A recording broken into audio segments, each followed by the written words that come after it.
Hi everyone, sorry for the delay in putting out this video. Today I'm going to be looking at a few topics, but for a jumping off point, we'll be looking at the newest intellectual voice of the right wing, Kanye West. Kanye's MAGA allegiance was prefaced by a visit to Trump Tower last year, in which he was apparently... I was drugged the out, bro. I was drugged out.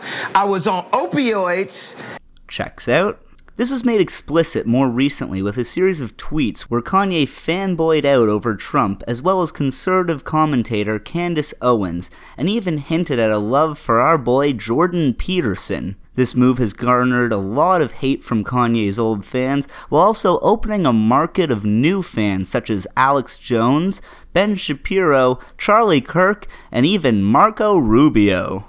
I don't know anything about Kanye West's new album other than I guess he premiered it out there in Wyoming, invited a bunch of people. He's an interesting guy. Actually, he's in the middle of that Pusha T and Drake fight because Drake comes from that whole thing is so complicated. Bottom line is I haven't heard it, but I know it's out there, and it's the first work I think he's done solo in a couple years. He's been writing and doing other stuff, so I look forward to hearing it at some point. Maybe they have it down at the White House. They got an advance copy.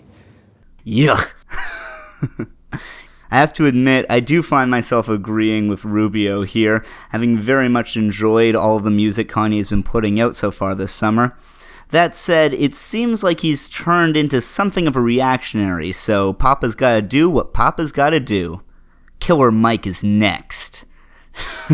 In order to clarify his views, Kanye appeared for an interview at the headquarters of TMZ. In the interview, he said some wild shit, most notably, like, man, you getting out of line, bro. You tripping. I'm gonna beat you up. I was like, man, that's love, man. Dads love me, and I love dads and So you're not taking that seriously? That's how you took it when you saw the video of Daz saying... Oh, you could live through an ass whooping. You ain't gonna live through, what I think that they're probably the idea is to beat sense into me. But, when you hear about slavery for 400 years, that sounds like a choice. Like, you was there for 400 years and it's all of y'all? Man, when I first saw this clip, I thought there was some context here. Nope, you just jumped right in there, eh? Another big single from the video was this part. I had plastic surgery because I was trying to look good for y'all. I got liposuction because I didn't want y'all to call me fat like y'all called Rob at the wedding and made him fly home before me and Kim got married. I didn't want y'all to call me fat, so I got liposuction, right? And they gave me opioids, right? And I started taking 2 of them and then driving to work. Man, imagine thinking that slavery was a choice, but liposuction wasn't. One thing I've been noticing with all of this has been all the conservatives suddenly standing for Kanye. Let's watch as Sargon of Akkad praises Kanye's interview. Now, I said, yo, you gonna have Candace on your show? He's like, nah, I'm not. She's mean. This is another very good observation by Kanye. Yes, these people do operate with feels over reals. I'm not coming up here to justify anything. It's, you can't tell me nothing. I made the song, you know what I'm saying? Like, you can't tell me what I'm, supposed to do. And that's really the crux of all of this, is that Kanye feels oppressed by the black victim narrative. He is a phenomenally successful man, and I just want to point out that he genuinely should be an inspirational figure to young black men, and honestly, he is actually a fantastic role model. He is a father and husband, a successful man who is out there doing what he thinks is right, following his conscience in the world.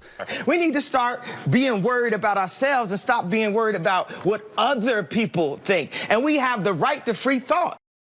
If the black community is lucky, then Kanye West's words are literally going to echo through it. This is exactly the kind of advice that my father gave to me, and that I will give to my son. If you start thinking about love and start feeling love and thinking about forgiveness, then you can overcome things. This is such good advice to the black community, I don't even know where to begin. How about this part, which Sargon seems to skip over in his video? I was gonna stand on this chair right now, right? You know why I'm not standing on the chair right now? Yo, do you all remember an Oprah Winfrey moment? Mm-hmm. What do y'all remember, Oprah Winfrey? Who's that? Tom Cruise. He was in love, right? He jumped on the couch, and what happened? Now he's crazy. So because of that, I'm not gonna hop on my coffee table. He's also a Scientologist. Does that makes him crazy? A little bit. Okay, so you're more crazy to be a Scientologist. So Scientology is a lesser religion than any other religion, right? They believe in aliens. Wait a second. Scientology is a lesser religion than any other religion. That's what you're saying? It's not believable. Yeah, Sargon was a little bit quiet about the whole Scientology thing, eh? I have to admit, one piece of schadenfreude that I've been able to glean from this whole thing is all these conservative chuds learning a very hard lesson that a lot of Kanye fans have known for a long time. To quote Marilyn Monroe, if you can't handle me at my... Someone comes up and says something like, I am a god. Everybody says, who does he think he is? I just told you who I thought I was, a god. Then you don't deserve me at my... of the spirit of the people of southern Louisiana and Mississippi may end up being the most tragic loss of all. George Bush doesn't care about black people. Anyway, dunking on Kanye aside, the thing I found most interesting about the TMZ interview was Kanye's response when one of the reporters confronts him for what he's been saying. Let's watch. It's because, Kanye, you're entitled to your opinion. You're entitled to believe whatever you want. But there is fact and real world, real life consequence behind everything that you just said. And while you are making music and being an artist and living the life that you've earned by being a genius, the rest of us in society have to deal with these threats to our lives. We have to deal with the marginalization that has come from the 400 years of slavery that you said for our people was a choice. Every day we have to walk into that truth while you choose to say things that, to be honest with you, dog, are nonsensical. You want to think freely? That's fine. I'll combat your free thought with my free thought because mine is grounded in a reality that I have been given and a reality that I'm going to change, but I'm not going to do it by pretending that the enemies are on the same team as me. And frankly, I'm disappointed, I'm appalled, and brother, I am unbelievably hurt by the fact that you have morphed into something, to me, that's not real. That's the way I feel. Stand on all the coffee tables you want to stand on, say whatever you want to say, but don't throw a stone, then hide your hand like the rest of us are just gonna swallow it. Yay, be yay, I'm off it, forever. Do you, but remember, the life that I live is as a real person. An actual person. Now the thing is, he said grounded in reality.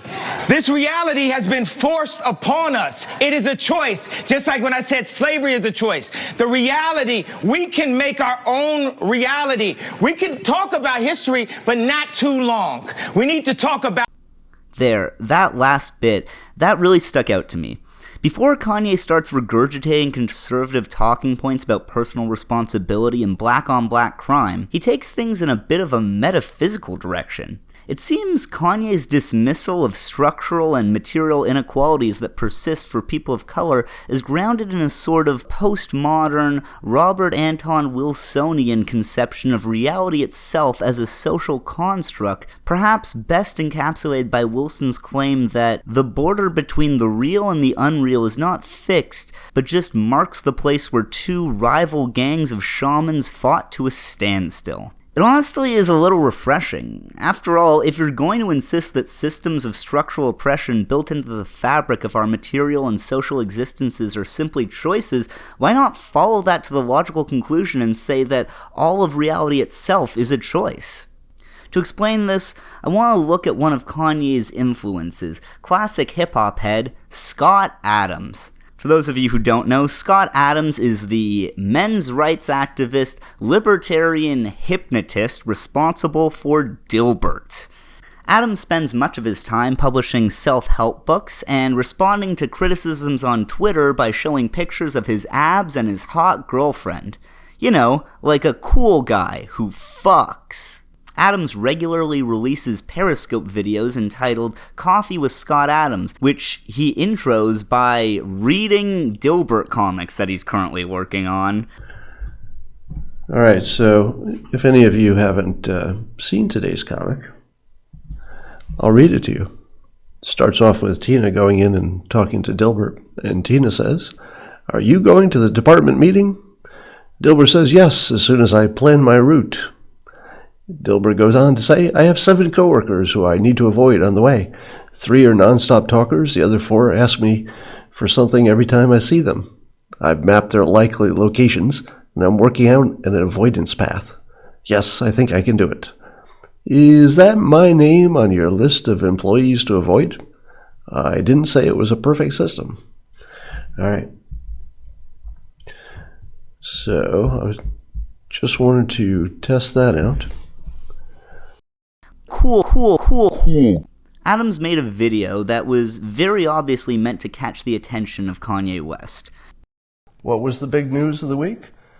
Kanye West, who is famous for saying things like George Bush doesn't care about black people, for getting on stage with Taylor Swift and making a statement that Beyonce should have won and that probably racism was part of the voting. So somebody who has strong credentials, what did he tweet? He tweeted, "I like the way Candace Owens thinks." 7 words. And he ripped a hole in reality. Kanye knows history doesn't repeat. He's not a prisoner of the mind. He knows that the problem is not the solution. I don't even know what his preferred politics would be. I'm not even sure what party he would run for it if he ran for president at this point. He did something that you could rarely see. He actually just altered reality. He just made the entire conservative Twitter sphere just go something like this. It's like your head just went, and he just freed a lot of people from a mental prison. Kanye, in 7 words, unlocked a mental prison and is bringing you to the golden age. Beyond just flattering Kanye, the 2 main points of Adams' video were, first, the cause is not the solution, essentially meaning that it's limiting, if you're looking for a solution to a problem, to only look at the problem itself and not other avenues for the solution. This isn't the worst point if you're applying it to, something that you're working on yourself, but Adams instead uses this line of reasoning to pat white people on the back for being kind enough to end slavery. When slavery was the problem, you could say that, white people were essentially the problem for slavery, right? And it required white people to do something massively different for slavery to go away.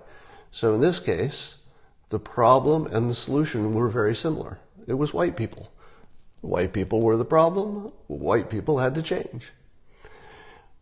Then move fast forward to the civil rights era.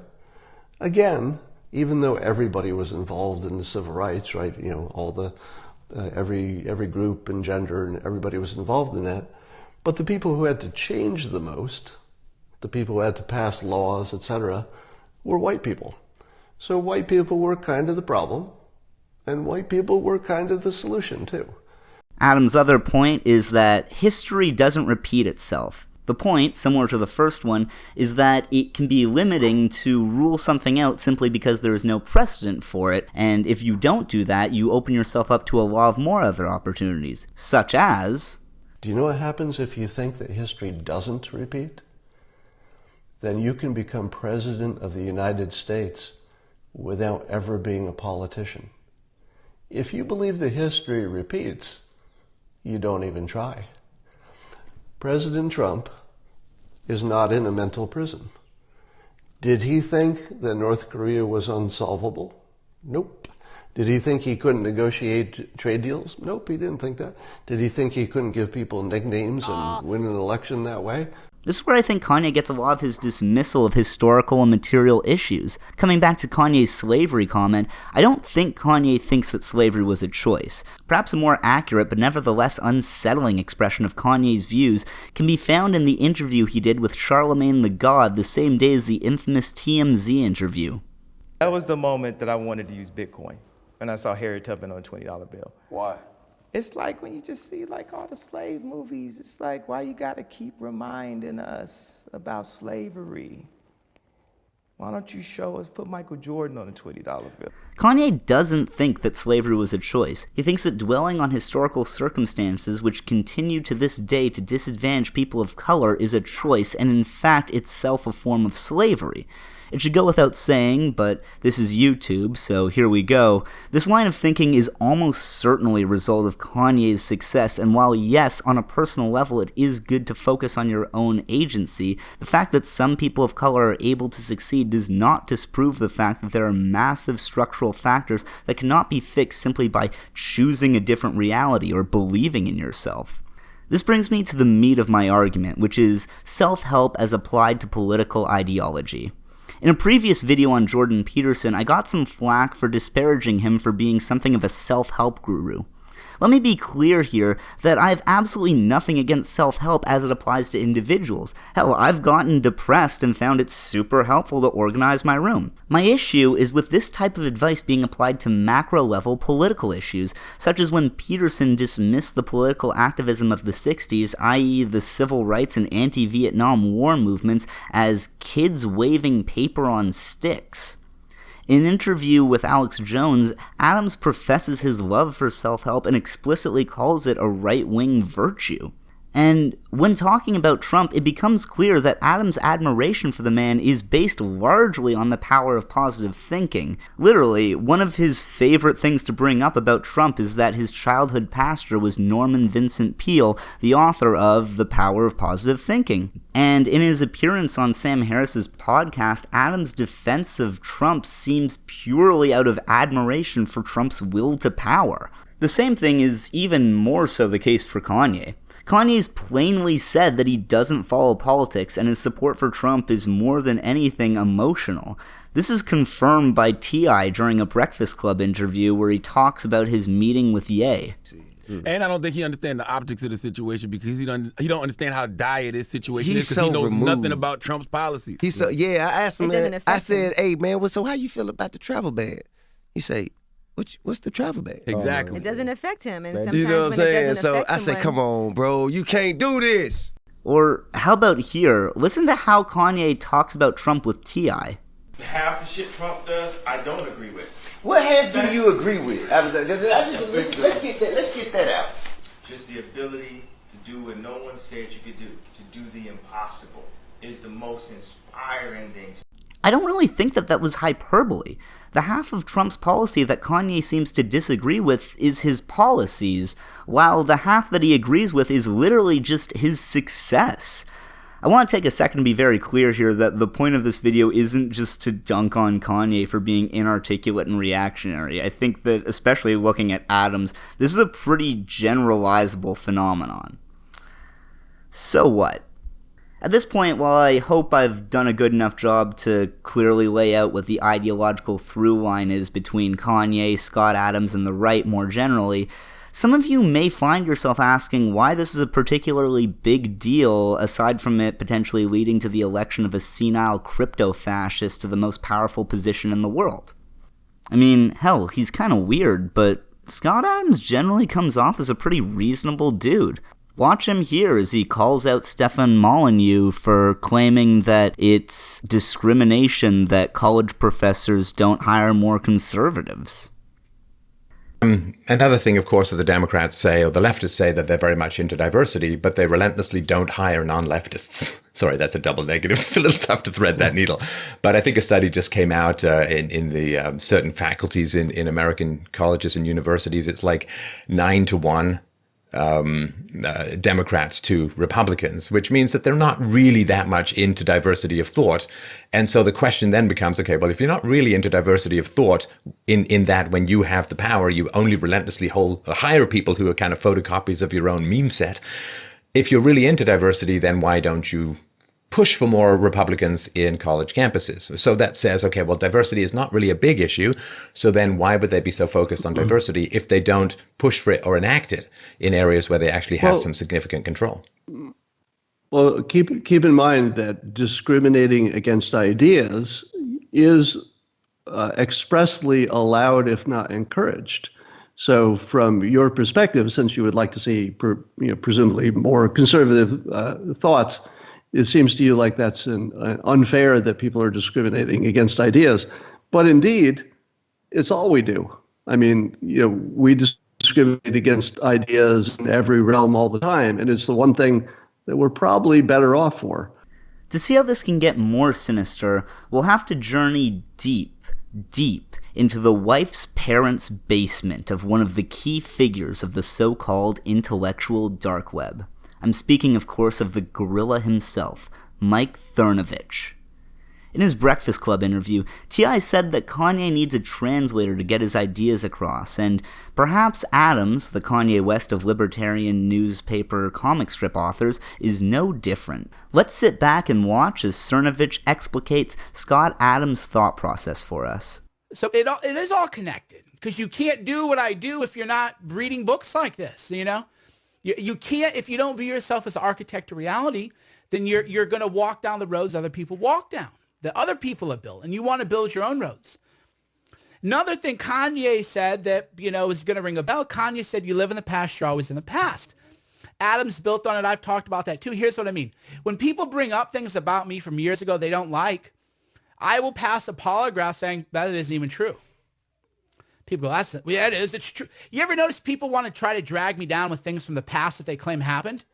If you put me on a polygraph and said, Cernovich, why did you say this or do this? I would say, well, I don't know what you're talking about. Never said it. You're a liar. No, I didn't. The past isn't real. The past exists in your mind as images and constructs, but it's no different than a film. And by the way, science has proven that most of your memories are false. This has been, you can go read the science of it. Science has even proven, the whole where were you when JFK died? If it's a real strong memory, you're going to remember it. That's actually been proven false. It doesn't matter. Where were you when 9/11 happened? Your memories are false. And I can show you in a very easy way that your memories are false. Well, how do you do that? Think about a significant time that happened in your life. For example, when 9/11 happened, maybe you won something. Just imagine that for a minute. And then describe the picture. Draw a picture of what is happening. Draw a picture, explain it, visualize it in your mind. Well, you know what you just did? You viewed yourself in that image. Do you understand? If I told you, remember where you were when 9/11 happened, you wouldn't look at yourself because you don't look at yourself. You would be looking at other people. You would say that your image would be a description of everything seen outside of you, but instead, because this is the way your memories are constructed, you actually saw yourself in a movie. So then, if memories are false and memories no different than a movie, why don't you just create a new movie? Do you understand?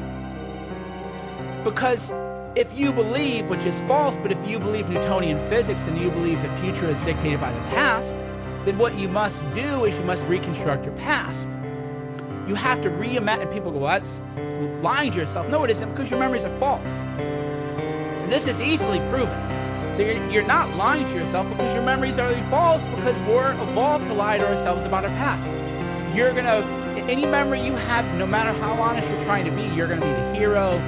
You're going to be better. Everybody else is going to be dumb. Just the way it is.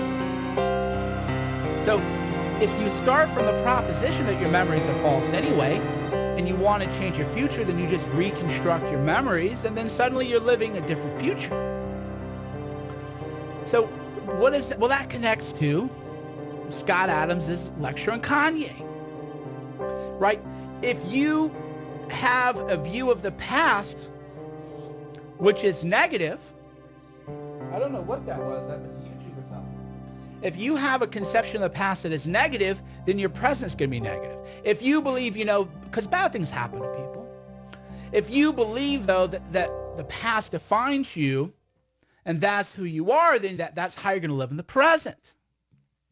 And then how you live in the present is going to how you live in the future. So for me, the mistakes that I allegedly made in the past never even happened as far as I'm concerned. Polygraph me.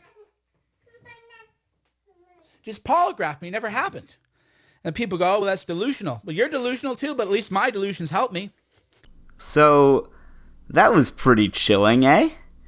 I try to end these with a snappy thesis statement, but I'm a little lost for words here. I thought this would just be a silly video I could bang out, but shit got deep here. I guess, first of all, there's some satisfaction in hearing all that from the side that accuses us of not caring about logic or reason, or just being a bunch of postmodern nihilists. In fact, maybe this is what Jordan Peterson was talking about in his first Sam Harris interview when he said, I don't think that facts are necessarily true. At this point, I don't really know though. If your strategy is simply to withdraw entirely from reality, what's a debunking video gonna do? Cernovich has probably already altered his memory and believes he never said any of that. From that perspective, anything is possible. Donald Trump had the largest inauguration of all time. Slavery was a choice. Dilbert is still funny. All of these things are equally true. Anyway, thanks for making it this far. I will be making an effort to get back on track to doing one video a month. Until next time, take care out there, and peace.